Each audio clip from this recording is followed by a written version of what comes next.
અમદાવાદના સાઉથ બોપલમાં યોજાયું વિરાટ હિન્દુ સંમેલન। સાઉથ બોપલના વિવિયા ફાર્મ ખાતે યોજાયું સંમેલન। સંગઠિત સમાજ, સક્રિય સમાજ, સમર્થ ભારત ધ્યેય સૂત્ર સાથે યોજાયું સંમેલન। સંમેલનમાં 150 સોસાયટીના ચેરમેન અને સભ્યો પણ જોડાયા।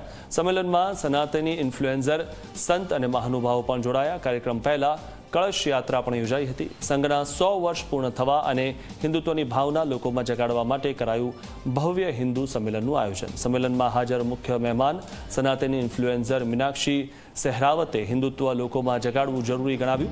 તેમજ આજનો યુવા હિન્દુત્વને પાછળ માની અન્ય તરફ પ્રેરાય છે તે ન થવા દેવા અને યુવતીઓ જેને અન્ય વિધર્મીઓ લઈ જાય છે તેને અટકાવવું પણ જરૂરી ગણાવ્યું।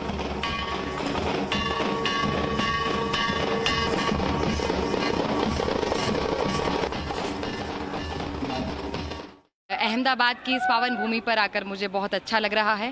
आज मैं यहाँ विराट हिंदू सम्मेलन में आई थी जो कि संघ के शताब्दी वर्ष पूरा होने पर यहाँ हो रहे हैं, पर बल्कि प्रत्येक शहर में, प्रत्येक बस्ती में हो रहे हैं। संघ के 100 वर्ष पूरे हुए हैं, उसके बाद ये कार्यक्रम हो रहे हैं ताकि हिंदुओं को एकत्रित किया जा सके, हिंदुओं को एकजुट किया जा सके, उनके मूल्यों से उनको जोड़ा जा सके। और एक विषय लिया गया है पंच परिवर्तन, जिसमें हमें पर्यावरण से कैसे जुड़ना है, परिवार से कैसे जुड़ना है, अपना बोध कैसे करना है, ये सारे विषय रखे गए हैं ताकि हमारे हिंदू भाई बहनों को जोड़ा जा सके। दरेक माँ बाप पोतानी दीकरीओना मोबाइलनु नेटवर्क चेक करे, अंदर वॉट्सअप जोवे कि इंस्टाग्राम जोवे अने एने सतत वॉचमां राखे। एवुं नथी कि आ बधी वस्तुओ शक्य नथी, बधी ज वस्तुओ शक्य छे।